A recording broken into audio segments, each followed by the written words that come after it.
Bismillahirrahmanirrahim. Assalamu alaikum grade 7 and welcome to our second geography lecture. My name is Miss Uruj Masood from the Smart School Peshawar, Gulbahar campus and Canal Town campus. I hope you all are doing good. As you all know, your second assessment is expected in September, so today we will do preparation for the second assessment in our lecture. Open your books. The chapter which is included in second assessment is chapter number 2 in the geography portion, which is climatic regions of the Muslim world. So open page number 4. अच्छा बच्चों, the pattern of your assessment is slightly change this time. It will be in objectives form. आप लोगों का जो paper है वो उस तरह से डिटेल में नहीं होगा जैसे हमेशा से होता है. उसमें आंसर्स और क्वेश्चंस और इस तरह से डिटेल्स नहीं होंगी.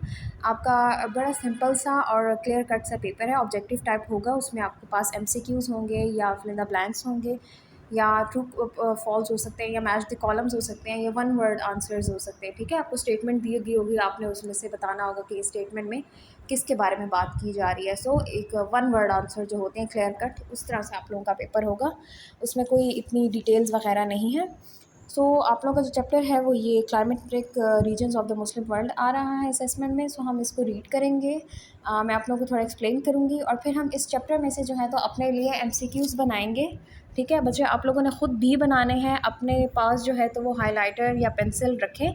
आप लोग को जो इम्पोर्टेंट पॉइंट लगे कि ये पॉइंट इम्पॉर्टेंट है या ये पेपर में आ सकता है या इसका एमसीक्यूज़ बन सकता है या स्टेटमेंट का, तो आपने उसको अंडरलाइन कर देना है. हाइलाइटर है तो उसको हाईलाइट कर दें और फिर आपने बाद में ही अपने पास सारे जो एमसीक्यूज़ हैं इनको नोट करना है. जो सारे पॉइंट्स हैं इनको नोट करना है और उनसे अपने लिए एमसीक्यूज़ बनाने हैं. ठीक है, क्योंकि कोई एक प्रॉपर उस तरह से पैटर्न नहीं होगा कि आपको सारा जो एमसीक्यूज़ है वो लिख के नहीं दिए जाएंगे कि ये आपके पास एमसीक्यूज़ है और आपने सिर्फ यही याद करने हैं. इस चैप्टर में से कहीं से भी एमसीक्यूज़ आ सकते हैं और आपने पूरा चैप्टर जो है तो वो प्रिपेयर करना है और उसमें से कहीं से भी आ सकते हैं. ठीक है, okay. So let's start the chapter deserts. You have already read about deserts in book number 1 of 1 जो आप लोगों ने 6 में पढ़ी थी बुक, उसको उससे रेफ़र किया जा रहा है. Apart from some oases where water can be reached from underground sources, deserts have hardly any agricultural output, but some of them have immensely valuable minerals such as oil. Oases आपने 6 में पढ़ा भी होगा. Oases क्या कहते हैं? जो सहरा होते हैं, डेजर्ट्स होते हैं, उनके बीच में जो एक थोड़ा सा मतलब बहुत एक स्मॉल पीस ऑफ लैंड होता है जो ग्रीन होता है या जिस पे थोड़ी सी जो थोड़ा फर्टाइल होता है, जिस पे कुछ ना कुछ उगाया जा सकता है. मतलब वो उस पे इस तरह से तो नहीं उगाया जा सकता कि जिसमें आप जो है तो वो प्रॉपर फर्टाइल लैंड की तरह क्रॉप्स उगा सके, लेकिन कुछ रफ़ एंड टफ़ किस्म के प्लांट्स या थोड़ी सी ग्रीनरी उस पे होती है. वो एक छोटा सा टुकड़ा होता है सहराओं के बीच में. अगर आप लोगों ने देखा हो, मोस्टली कैक्टस और इस तरह से सहराओं में होते हैं. तो वो थोड़ा सा एरिया होता है जहाँ पे वाटर सप्लाई होती है कहीं ना कहीं से, अंडरग्राउंड तरीके से या अंडरग्राउंड सोर्स से या जिस तरह से भी. तो वो एरिया जो होता है बीच में, ग्रीन एरिया, किसी भी सहरा के बीच में जो ग्रीन एरिया होता है उसको ओसेस कहते हैं. The Muslim world seems to have been allotted more than its share of deserts. हमने यहाँ पे मुस्लिम वर्ल्ड के क्लाइमेटिक रीजन की बात करनी है. सो यहाँ पे कह रहे हैं कि मुस्लिम वर्ल्ड में अगर देखा जाए ना तो जो डेजर्ट्स की तादाद है, मतलब जितना डेजर्ट का एरिया जो मुस्लिम वर्ल्ड के अंदर है वो पूरी दुनिया का जो है तो वो 2/3 ऑफ शेयर है. यानी मुस्लिम वर्ल्ड के अंदर सहराओं की तादाद बहुत ज़्यादा है. Almost 3/4 of all the major deserts in the world are in the Muslim territories. These are the Sahara in Africa, which makes up 60% of the total desert area in the world, the Arabian, Thar and Somali deserts, the Kizilkum in Uzbekistan and the Shtilut in Iran. ये सारे desserts के name है और इनके आगे इनकी location और या एरिया बताया गया किस रीजन में है. ठीक है, अब नीचे है semi desert and scrub land. Semi desert क्या होते हैं? जो मतलब जो नॉर्मल यूजुअल डेजर्ट्स होते हैं उनकी तरह बहुत ज़्यादा ड्राई या हॉट तो नहीं होते हैं, लेकिन बिल्कुल फर्टाइल भी नहीं होते हैं या बिल्कुल एक एवरेज वेदर वाले भी नहीं होते हैं. लेकिन ये जो मतलब बीच में आते हैं, मॉडरेट डेजर्ट इनको कहते हैं. This has occasional rain but not enough for crops to grow satisfactorily. जैसे मैंने कहा कि यहाँ पे ऐसा नहीं होता कि सहराओं की तरह बिल्कुल बारिश ही ना हो. यहाँ पे मतलब कभी कभी बहुत फ्यू ऑफन बारिश हो जाती है, लेकिन इतनी नहीं होती है कि जितनी एक फर्टाइल लैंड पे होती है या जितना मतलब इतनी बारिश नहीं होती है कि जो इस सहरा को जो है तो फर्टाइल कर सके या यहाँ पे नॉर्मल ज़मीन की तरह से क्रॉप्स या कुछ उगाया जा सके। Like ordinary deserts the day time temperature is high and the nights are often cool. Coarse, tough plants and shrubs grow as these have long roots which go down to whatever water exists below the surface. So coarse कहते हैं बच्चे जो rough and tough किस्म के plants होते हैं, जो बड़े सख्त और खारदार जिनकी झाड़ियाँ होती हैं, उनको कोर्स प्लांट्स कहते हैं। जो मतलब इन हार्श कंडीशंस में भी सर्वाइव कर जाते हैं, उनको इतना सेंसिटिव प्लांट्स नहीं होते वो। सो इस किस्म के प्लांट्स जो होते हैं वो इन सेमी डेजर्ट्स में जो है तो वो ग्रो कर जाते हैं, क्योंकि जो इनकी जो रूट्स होती हैं ना वो सख्त भी होती हैं और वो सरवाइव कर जाती हैं हार्श कंडीशंस में। तो वो जो है तो वो ख़ुद को एक्सपेंड करती हैं, नीचे तक अपने आप को फैलाती हैं। तो वो ज़मीन के अंदर इतनी ज़्यादा जो है तो वो प्रूटेड होती हैं कि ज़मीन के नीचे कितनी भी निचली सतह पे अगर पानी कहीं ना कहीं से थोड़ा सा बहुत भी है तो वो उसको एब्जॉर्ब कर लेती हैं और उसी पानी, मिनिमल पानी पे सर्वाइव कर जाती हैं वो roots. Their only real use for agriculture is for wandering animals, especially goats and sheep. इन सहराओं का जो अगर कोई फ़ायदा वाकई मतलब अगर ये किसी चीज़ में फ़ायदा देते हैं तो वो इसलिए ही है, एग्रीकल्चरल आस्पेक्ट से अगर बात की जाए तो वो इस तरह ही है कि जो लाइफ स्टॉक होता है, जो शीप्स होती हैं, गोट्स होते हैं, जो भेड़ बकरियाँ होती हैं इधर उधर घूमने फिरने वाली, जो मतलब जिनका कोई एक तरह से एक फ़िक्स्ड कोई हैबिटेट नहीं होता, सो ये उनके लिए, उनके सर्वाइवल के लिए जो है तो वो एक अहम रोल प्ले करते हैं। वो इन जो छोटे मोटे प्लांट्स हैं रफ़ टफ़ किस्म के, इन पे सर्वाइव कर जाती हैं। क्योंकि अगर बिल्कुल ही कोई प्लांट नहीं होगा या कोई पत्ता पौधा, कोई ग्रीनरी नहीं होगी तो ऑफ कोर्स एनिमल्स या किस जो भी लिविंग थिंग है अगर वहाँ पे रहते हैं तो वो मर जाएंगे। मतलब लिविंग थिंग इंसानों की बात नहीं करी, इंसानों जो है तो वो इंसान इन एरियाज़ में नहीं सर्वाइव करते। ये जो एनिमल्स की बात की जा रही है यहाँ पे, ठीक है।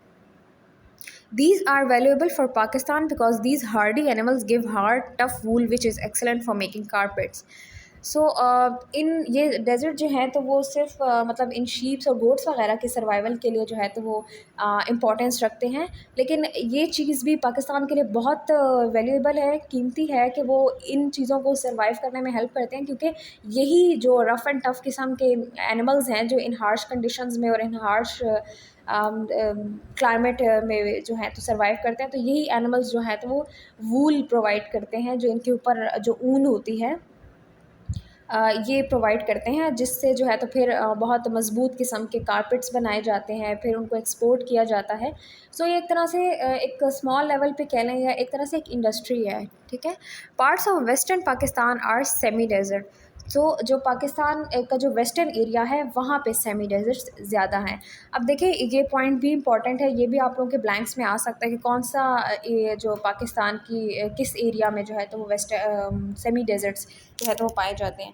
अब ऊपर थे कि आपको एक डेज़र्ट की पिक्चर दी गई है, तो ये कौन सा डेज़र्ट है? ये थर डेज़र्ट है, सराय थर है, और इसका आगे आपको लोकेशन बताई गई कि पाकिस्तान में है। आपको लेफ़्ट साइड पे भी एक पिक्चर दी हुई है डेज़र्ट की, लेकिन वो बिल्कुल प्लेन डेज़र्ट है। और ये कौन सा है? ये सहारा डेज़र्ट है, लीबिया में है, ये अफ्रीका के इलाकों में भी है, ठीक है। ये काफ़ी बड़ा एरिया पे फैला हुआ है।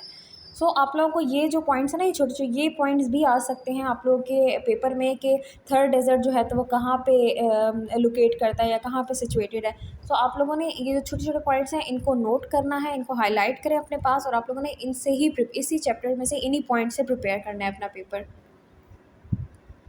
Tropical grasslands. अब ट्रॉपिकल ग्रासलैंड्स क्या होते हैं? ट्रॉपिकल ग्रासलैंड्स होते हैं जो बहुत ज़्यादा ग्रीन भी नहीं होते हैं, जहाँ बहुत ज़्यादा पेड़ पौधे और उस तरह से ग्रीनरी नहीं होती है, लेकिन बिल्कुल सहरा की तरह ये बिल्कुल ड्राई एंड बिल्कुल खाली भी नहीं होते हैं पेड़ पौधों से।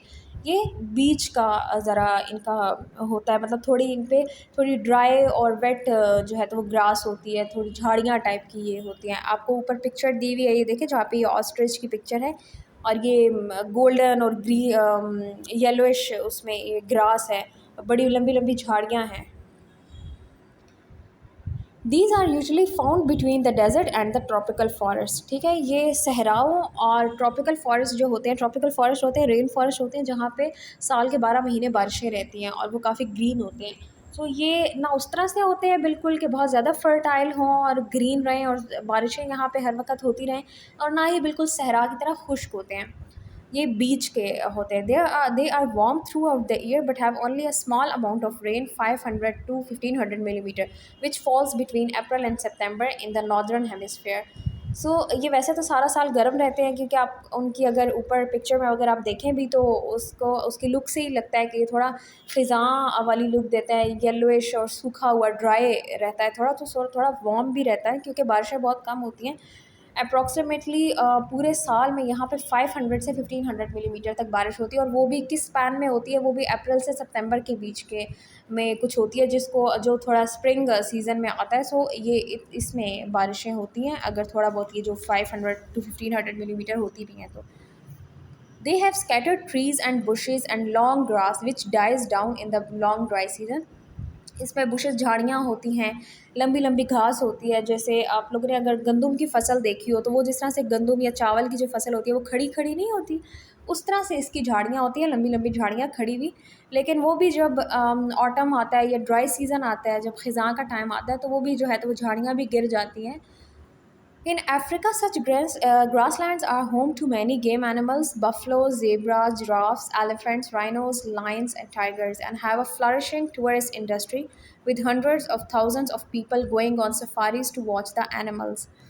अफ्रीका में जो है तो ये बहुत बड़ी टूरिस्ट अट्रैक्शन है एक तरह से ये, और बहुत बड़ी एक टूरिस्ट इंडस्ट्री कह लें इसको, बहुत रेवेन्यू जनरेट करते हैं वो इससे, क्योंकि ग्रासलैंड्स होते हैं वहाँ पे इस तरह से। तो यहाँ पे डिफरेंट एनिमल्स होते हैं, वाइल्ड लाइफ पाई जाती है यहाँ इन एरियाज़ में। सफारीज़ बेसिकली बच्चे अफ्रीका से ये इनिशिएट हुआ था। ये इस तरह से होता है कि फॉरेस्ट तो नहीं होते प्रॉपर, जो जिस तरह से जंगल होते हैं, लेकिन ये इसी तरह से ड्राई थोड़े ग्रासलैंड्स डेजर्ट्स टाइप होते हैं, और यहाँ पे वाइल्ड लाइफ जो होती है वो जो है तो वो एग्जिस्ट करती है। सो जीप्स में या इस किस्म की व्हीकल्स में ना जो लोग हैं वो व्हीकल्स में बैठ के पूरे इन एरियाज़ का राउंड लेते हैं और उनके इन सीनरीज़ को कैप्चर करते हैं, फ़ोटोग्राफी करते हैं वाइल्ड लाइफ की। सो ये एक वहाँ एक बहुत बड़ी मतलब इस तरह से टूरिस्ट अट्रैक्शन है ये चीज़। Pakistan once had a lot of this type of climate and vegetation, but now almost none is left. This land has been cleared, and with extra water from irrigation, all kinds of crops are grown on it. So Pakistan में भी इस तरह से dry land और grass land का area था, लेकिन अब कुछ नहीं एग्जिस्ट करता, क्योंकि अब जो है तो वो पाकिस्तान का जो इरिगेशन सिस्टम है, जो आर्टिफिशियल वाटर सप्लाई का सिस्टम है लैंड्स में, उसके थ्रू जो है तो इन एरियाज़ को जो है तो वो पानी जो है देकर और डिफरेंट मेथड से फर्टाइल किया गया, और अब यहाँ पे क्रॉप्स और जो नॉर्मल प्लांट्स ज़मीन पे उगाए जाते हैं, ये उस तरह से उगाया जाता है और उसको उसके लिए यूज़ किया जाता है एग्रीकल्चर के लिए। ट्रॉपिकल फॉरेस्ट, अच्छा अब ट्रॉपिकल फॉरेस्ट क्या होते हैं? ट्रॉपिकल फॉरेस्ट ऐसे होते हैं, इनको रेन फॉरेस्ट भी कहते हैं। यहाँ पे साल के 12 महीने जो है तो वो बारिश होती है, हैवी रेन होती है कुछ, लेकिन जो कुछ बीच में सीज़न होता है ना, जो थोड़ा ड्राई सीज़न होता है, उसमें भी यहाँ पे बारिश होती है। थोड़ी होती है, लेकिन उस सीज़न में भी यहाँ पे बारिश होती है। मतलब ये जो एरिया है, ये जो फॉरेस्ट है, ये कभी भी खुश्क नहीं रहता, ड्राई नहीं रहता। यहाँ पे ह्यूमिडिटी होती है, क्योंकि ऑफ कोर्स बारिश होती रहती है ना, तो यहाँ पे जो इनका क्लाइमेट है वो ह्यूमिड होता है थोड़ा। ये आप लोगों को साइड पे पिक्चर भी दी गई होगी, बहुत डार्क ग्रीन, अगर आप लोग देखें तो ये पिक्चर है, आप लोगों को आपकी बुक में ज़्यादा क्लियर नज़र आ रहा होगा। तो डार्क ग्रीन कलर क्या शो करता है कि ये गीले ही रहते हैं हर वक्त। यहाँ पे जो इनकी मट्टी भी जो है ना, ये भी फिसलन होती है, यहाँ पे स्लिपरी ज़मीन होती है, क्योंकि बारिश होती रहती है, तो यहाँ पे जो मट्टी है वो भी स्लिपरी होती है। पत्ते पौधे ये भी हर वक्त गीले ही रहते हैं, ह्यूमिड जो क्लाइमेट होता है वो यहाँ का रहता है। ये मलेशिया के रेन फॉरेस्ट की एक पिक्चर है। In the Muslim world, these are found in Central Africa, along the equator, and in Southeast Asia. There is heavy rain 1800 to 2500 millimeter or more, and the temperature remains between 20 degrees to 30 degrees centigrade all year. Okay, naturally there is a thick forest of tall trees with a crown of leaves high up. सो यहाँ पे जो हैं तो वो लंबे लंबे दरख्त होते हैं। ऑफ कोर्स जब वो ज़मीन इतनी फ़र्टाइल है, वो हर वक्त नरम रहती है, वो इतनी ज़रख़ेज़ ज़मीन है, वहाँ बारिशें होती रहती हैं, कांस्टेंट वाटर सप्लाई है नेचुरली। सो वहाँ पे तो ऑफ कोर्स वहाँ पे जो दरख्त हैं वो लंबे लंबे हैं, बड़े हैं, ग्रीनरी है, लीव्स हैं, और यहाँ पे कैनोपीज़ टाइप का जो ट्रीज़ होते हैं वो होते हैं। कैनोपीज़ इस तरह से होते हैं, वो वाले दरख्त होते हैं जिनके ना ऊपर लीव्स की ना एक जैसे आप लोगों ने अगर कैंप्स देखे हो तो कैंप्स की जैसे छतें नहीं होती जो ऊपर ऐसे शेड ऐसे होते हैं कैंप्स के ऊपर, उस तरह से लीव्स का भी ना एक पूरा शेल्टर सा होता है ऊपर, तो उनको कैनोपीज़ कहते हैं। मतलब एक तरह से पूरे पत्तों की एक छत सी होती है दरख्तों के ऊपर। Below it is semi-darkness with giant creepers twining up the tree trunks to reach the sunlight above. So जो नीचे की तरफ होता है ना, मतलब ज़मीन की तरफ यहाँ पे अंधेरा सा होता है, क्योंकि मैंने जिस तरह के आप लोगों को कहा कि पत्तों की कैनोपीज़ जो होती हैं लीव्स की वो उस तरह से बनी हुई होती हैं। सो ऑफ कोर्स जो सनलाइट है वो नीचे तक नहीं पहुँच पाती, क्योंकि जो दरख्त है या जो ज़मीन है वो पत्तों से ढकी हुई होती है, पत्तों के शेड में होती है। सो इसलिए नीचे सनलाइट उस तरह से पहुँच नहीं पाती। सो नीचे जो है तो सेमी डार्कनेस होती है, पार्शली जो है तो वो अंधेरा रहता है। क्रीपर्स क्या होते हैं, जो वो वाले पौधे या पत्ते जो होते हैं जिनका स्टेम नहीं होता, वो जो अगर आप लोगों ने देखा वो राउंड राउंड जो है तो किसी भी चीज़ पे लिपटे हुए होते हैं पत्ते, जंगलों में ज़्यादातर होते हैं, नॉर्मली नहीं होते, तो क्रीपर्स उनको कहते हैं वो। और ये किस पे लिपटे होते हैं, जो दरख्तों के स्टेम नहीं होते ये उन पे लिपटे होते हैं और ये ऊपर की तरफ बढ़ते रहते हैं। इनका अपना स्टेम नहीं होता जिस पे ये खड़े हों, ये क्रीप करते हैं। The main stems of some creepers can be as much as 30 to 40 centimetre in diameter, और मतलब इनके जो लेंथ है वो 30 से 40 सेंटीमीटर तक होती है। The main forms of life found here are birds and monkeys in the canopy and snake, lizards and insects below.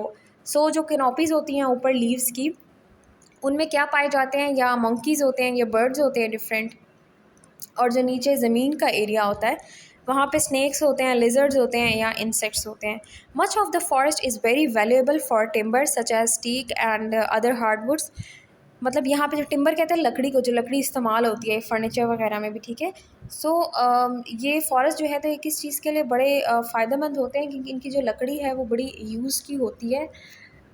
तो इन्हीं दरख्तों से और इन्हीं जंगलों से लकड़ियाँ काटी जाती हैं और उनको इंडस्ट्रियल यूज़ में लाया जाता है, कमर्शियल यूज़ में। Where these have been cut down and the forest cleared, sugar cane, cocoa, rubber, mangoes, pineapple and other tropical fruits are gone. जब इनकी लकड़ियाँ जो बीच में से काटी जाती हैं ना, तो यहाँ पे बहुत से प्लांट्स भी होते हैं जो कि नॉर्मल इन्वायरमेंट में या क्लाइमेट में नहीं होते। सो इन फॉरेस्ट में कौन कौन से प्लांट्स होते हैं, इनमें शुगर केन होता है, गन्ने के प्लांट्स होते हैं, लेकिन शुगर केन जो है तो आपको नॉर्मली बाकी भी जगहों पे मिल जाते हैं। लेकिन कोकोआ कोकोआ प्लांट वो होता है जिससे चॉकलेट बनती है, ठीक है, जिसमें कोको होता है, वो प्लांट होता है। और ये भी हर जगह पे नहीं पाया जाता, ये अफ्रीका में मोस्टली होता है, मलेशियन साइड पे होता है। सो ये कोकोआ का जो प्लांट होता है जिससे चॉकलेट्स बनती हैं, कोको पाउडर्स बनते हैं, rubber, mangoes, pineapples and other tropical fruits, ठीक है। Because of the heat and the moist atmosphere the rain forest are generally unhealthy with many diseases that affect humans and animals. So जिस तरह से मैंने आपको बताया ना कि ये इनका जो इन्वायरमेंट होता है वो ह्यूमिड होता है, नमी वाला होता है, क्योंकि ऑफ कोर्स साल के 12 महीने बारिश हो रही है तो वहाँ पे नमी रहती है। सो यहाँ पे इंसानों का रहना उस तरह से पॉसिबल नहीं है, तो क्योंकि बहुत से डिजीज़ भी होते हैं। जब इतना मॉइस्ट इन्वायरमेंट हो, इतना नमी वाला इन्वायरमेंट हो, तो वहाँ पे स्किन ख़राब हो जाती है। मतलब अगर आप लोगों ने घर में भी देखा हो, नमी जब होती है, सीज़न जब थोड़ा बीच का आता है मानसून का और घर में नमी हो जाती है, तो बहुत सी चीज़ें ख़राब हो जाती हैं, लकड़ी की स्पेशली ख़राब हो जाती हैं। सो जब लकड़ी और इस तरह की चीज़ें सर्वाइव नहीं कर पाती हैं मॉइस्ट और ह्यूमिड क्लाइमेट में, तो इंसान तो की तो स्किन, और इंसान तो वैसे ही बहुत सेंसिटिव क्रिएचर है, तो इंसान जो है तो इस एटमॉस्फेयर में, इस क्लाइमेट में सर्वाइव नहीं कर सकता। Many of these, such as malaria, are carried by insects. However, the rainforests are very important for both for their plants and for replenishing the air with oxygen and absorbing carbon dioxide. Replenish कहते हैं refresh करना, किसी चीज़ को दोबारा से मतलब एक तरह से नया करना, ठीक है, रिस्टोर करना या रिफ़्रेश करना। सो ये प्लांट जो है तो वो एयर की रिफ़्रेशमेंट के लिए भी अच्छे होते हैं, उसको जो है तो साफ़ करना, ऑक्सीजन प्रोवाइड करना, कार्बन डाइऑक्साइड जो है तो उसको एब्जॉर्ब करना इन्वायरमेंट से।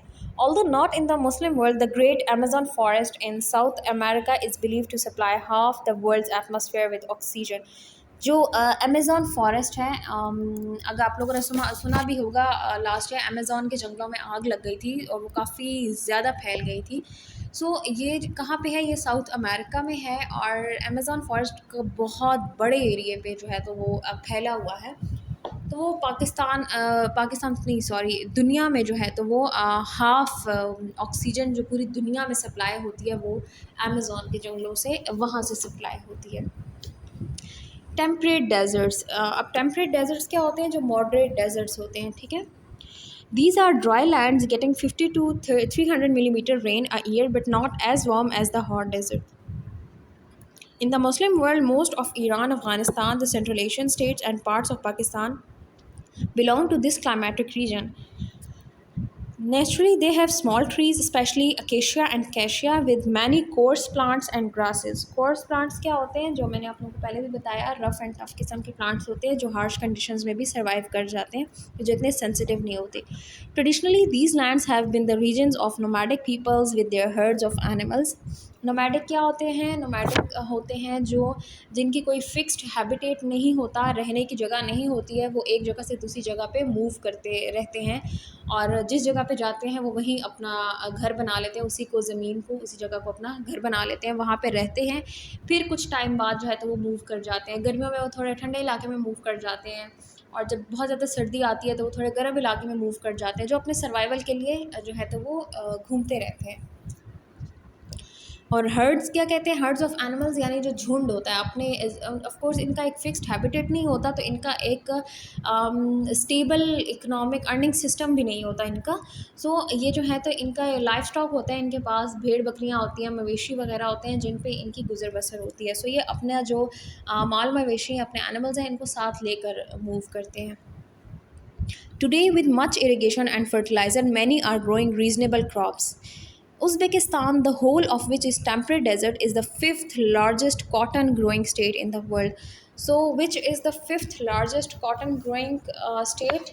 That is Uzbekistan. Uzbekistan जो है इस वक्त कॉटन जो है उसको ग्रो करने वाला फिफ्थ नंबर पे आता है कंट्री स्टेट, ठीक है. ये भी देखें, हम एक इम्पॉर्टेंट पॉइंट है, ये भी आप लोगों के एमसीक्यूज़ में आ सकता है. आप लोग साथ साथ जो है तो इम्पॉर्टेंट पॉइंट्स को अंडरलाइन करते जाएं, आप लोगों ने खुद बनाने हैं अपने लिए MCQs. Okay, in the world, although this has almost drained the Caspian Sea from which most of the water has been taken, parts of Pakistan naturally fall into this category, but irrigation from the rivers and tube wells have turned them into reasonable farmlands. Pakistan के भी बड़े काफ़ी अच्छे खासे area पे temperate desserts थे, लेकिन जो पाकिस्तान का जो इरिगेशन सिस्टम है, जो वाटर सप्लाई का सिस्टम है, वो इतना कॉम्पैक्ट है कि पाकिस्तान ने जो अपने इस किस्म के एरियाज़ थे टेम्परेट डेजर्ट्स से, उनमें उनको वाटर सप्लाई करके उनको जो है तो वो फर्टाइल कर दिया है. अब वो यूजुअल जो क्रॉप्स होती हैं, फसलें होती हैं, वो उन एरियाज़ पे उगाते हैं. आज के लिए हम इतना ही पढ़ रहे हैं, बाकी मैं आप लोगों को नेक्स्ट लेक्चर में बताऊंगी. आप लोगों के लिए मैंने कुछ एमसीक्यूज़ मैंने भी प्रिपेयर किए हैं आप लोगों के लिए. आप लोगों को मैं ये नोट कर लें आप लोग अपने पास. आप लोगों ने ये भी प्रिपेयर करने हैं और आप लोगों ने अपना चैप्टर को खुद रीड करना है और ख़ुद भी एमसीक्यूज़ बनाने हैं, ठीक है. एंड बच्चे, जो मैं अभी आप लोगों को करवा रही हूँ ना, ये आप लोगों ने नीट कॉपीज़ पे नहीं करना. आप लूज़ शीट्स ले लें या A4 शीट्स ले लें या रफ़ शीट्स ले लें, आपके पास जो भी अवेलेबल हैं आप उनको निकालें, मार्जिन लाइन लगाएं, जिस तरह से आप लोग पेज रेडी करते हैं. उस क्लास वर्क लिखने की ज़रूरत नहीं है क्योंकि it's not your class work. आप लोग अपना पेज रेडी करें अच्छे से, उस पर हेडिंग दें चैप्टर की. एंड कुछ एमसीक्यूज़ मैं आप लोगों को करवा रही हूँ, ये भी आप लोग अपनी हेल्प के लिए अपने पास रखें. इनको भी आपने प्रिपेयर करना है, लेकिन आपने ख़ुद भी साथ बनाने हैं. चैप्टर की हेडिंग दी है, उसके बाद heading they choose the correct option. Number 1, Amazon forest in South America is believed to supply half the world's atmosphere with dash. Option number A, oxygen. Option number B, nitrogen. Option number C, carbon. हमने अभी पढ़ा था, that is oxygen. The first option is the correct option. Second, third desert is located in dash. ये आप लोगों के पास जो है तो वो इमेज दिया हुआ था, आप लोगों को बुक में पिक्चर दी गई थी, आई थिंक फर्स्ट पेज पे ही दी गई थी. तो उसमें थर्ड डेजर्ट था और कॉमा आगे पाकिस्तान लिखा हुआ था. इस तरह से मैंने आपसे कहा था कि इन पॉइंट्स को भी माइंड में रखें. इस तरह से भी आ सकता है कि आपसे लोकेशन पूछी गई हो. We have 3 options here. Option number A, Uzbekistan. B, Pakistan. C, Somalia. Third desert is present in Pakistan. Option number B is the correct option. Number 3, in the Muslim world, only the Dash and Southeast Asia are affected by monsoon. ये आप लोगों के next lecture में आएगा explanation के साथ, लेकिन आप लोग जो है तो MCQs नोट कर लें पहले। Option number A Saudi Arabia, option number B Africa, option number C subcontinent. So the correct option is option number C, subcontinent. Number 4, almost dash quarters of all the major deserts in the world are in Muslim territories. Option number A 5, option number B 3, option number C 2. So we have already started it. It's option number B 3. Number 5, buffaloes, zebras, giraffes, elephants, lions and rhinos are the animals found in। अब इसमें जो है तो आपको blank नहीं दिया हुआ, लेकिन इसमें आपको आपसे पूछा गया है एंड नीचे आपको 3 ऑप्शंस दिए गए हैं। जो करेक्ट ऑप्शन है आपने उसको टिक मार्क करना है, ठीक है। तो यहाँ पे जो मैंने मार्कर से लिखे हुए हैं ये आप लोगों के ब्लैंक्स हैं, आप लोगों को प्रोमिनेंट समझ आए इसलिए मैंने इनको मार्कर से लिखा हुआ है, ठीक है। Option number A tropical grasslands, option number B deserts, option number C polar regions. So the correct option is option number A tropical grasslands, इसको टिक कर दें। Number 6, dash has occasional rain but not enough for crops to grow satisfactorily. Option number A tropical grassland, B tropical forest, C semi desert. So the correct option is option number C semi desert. Number 7, parts of dash Pakistan are semi deserts. ये हमने अभी पढ़ा है, पाकिस्तान के किस area में semi deserts ज़्यादा हैं। Option number A eastern, B northern, C western. So the correct option is option number C. Number 8, tropical forests are valuable for dash. Option number A, teak and hardwood, B, farm crops, C, minerals. The correct option is option number A, teak and hardwood. Number 9, dash are usually found between the desert and the tropical forests. Option number A, tropical desert. Option number B, tropical grasslands. So the correct option is option number B, tropical grasslands. Number 10, in the Muslim world, dash are found in Central Africa along the equator and in Southeast Asia. A, semi-desert, B, tropical forest, C, tropical grasslands. The correct option is tropical forests. So that was it for today बच्चे। आप लोग ये भी अपने पास note कर लें MCQs, लेकिन must नहीं है कि इन्हीं MCQs में से जो हैं तो आप लोग के पेपर्स में आए। आप लोग प्रिपेयर आप लोगों ने इसमें से भी करना है, आप लोगों ने ख़ुद भी MCQs बनाने हैं, आप लोगों ने उनसे भी प्रिपेयर करना है, ठीक है। आपके चैप्टर में से कहीं से भी MCQs आ सकते हैं। सो नेक्स्ट लेक्चर में हम बाकी का कंटिन्यू करेंगे और मैं आपको कुछ और भी ऑब्जेक्टिव्स जो हैं तो वो करवाऊँगी। Thank you. दैट